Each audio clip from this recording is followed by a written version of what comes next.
Namaste Meredos, welcome to Thai Apps Belajar di India channel. Sebelum mulai, jangan lupa subscribe dan nyalakan notifikasinya ya, buat info-info menarik tentang India.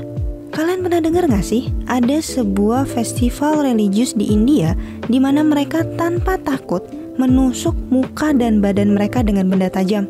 Sebenarnya, buat apa dan kenapa sih mereka melakukan itu? Ada makna tertentu kah di sana? Atau justru hanya sebatas tradisi? Penasaran? Kali ini Sita bakal cerita ke kalian tentang Thaipusam supaya kalian bisa lebih memahami dan selangkah lebih dekat dengan festival ini. Tanpa berlama-lama lagi, yuk kita langsung mulai aja. Thaipusam adalah tradisi umat Hindu yang dirayakan oleh orang-orang Tamil pada bulan purnama pertama di bulan Thai dalam kalender Tamil, atau sederhananya sekitar bulan Januari atau Februari Meredos. Thaipusam dirayakan bertepatan dengan bintang Pusha yang dikenal sebagai Pusam dalam bahasa Tamil. Kata Thaipusam ini kombinasi dari nama bulan, Thai, dan nama sebuah bintang Pusam. Thaipusam dilakukan sebagai bentuk ucapan syukur dan penghormatan masyarakat Hindu Tamil pada Dewa Morgan, yaitu dewa perang dan pelindung negeri Tamil. Menurut kepercayaan Hindu, Dewa Morgan menang melawan iblis jahat bernama Surapatman dan saudara-saudaranya dengan menggunakan senjata pemberian Dewi Parwati, yaitu ibunya sendiri. Senjata ini disebut Vel atau senjata perlambang keilahian yang dijadikan objek penyembahan pada Dewa Morgan di kuil-kuil pemujaannya. Selama festival Thaipusam, Meredos akan sering mendengar kata kavadi. Sebenarnya itu apa sih? Jadi, kavadi itu bisa diartikan sebagai beban fisik yang digunakan sebagai persembahan atau offering kepada Dewa Morgan. Selama perjalanan menuju kuil, para umat akan menari sambil memikul beban ini. Lalu, tahukah kamu, selama prosesi festival Thaipusam, sebenarnya ada 7 macam kavadi yang bisa kita temui loh. Kavadi jenis ini adalah kavadi yang paling populer bisa kita temui.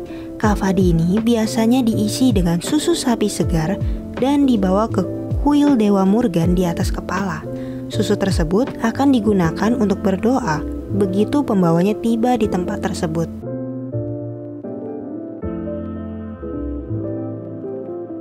Kavadi ini terbuat dari 2 potongan kayu setengah lingkaran yang ditekuk dan dihiasi dengan bunga atau bulu merak, karena burung merak melambangkan kendaraan transportasi Dewa Morgan. Tol kavadi adalah jenis kavadi yang dipikul di atas pundak. Karena ringan, selain orang dewasa, anak-anak juga bisa membawanya.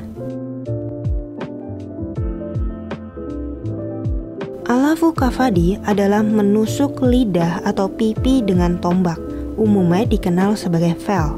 Hal ini dilakukan untuk mengunci mulut mereka, supaya tidak membicarakan hal-hal yang buruk atau menyakitkan dan fokus ke festivalnya saja.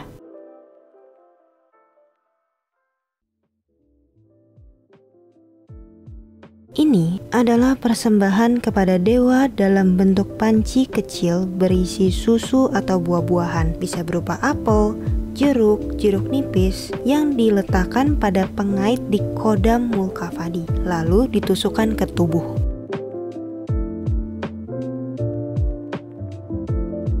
Kavadi ini adalah kavadi yang paling terkenal dan sering kelihatan selama perayaan Thaipusam.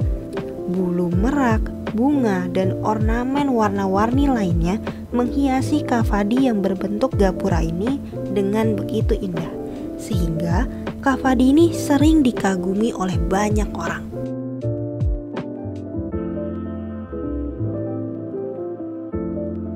Kavadi ini adalah salah satu jenis kavadi yang paling umum, di mana tubuh pemikulnya ditusuk dengan kait yang kemudian diikat ke tali.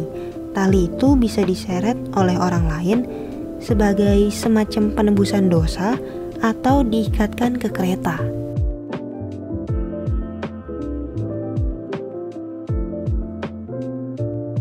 Orang tua yang telah dikaruniai anak biasanya melakukan karambu kavadi dengan menggendong bayi dengan tongkat tebu untuk mengekspresikan pengabdian mereka.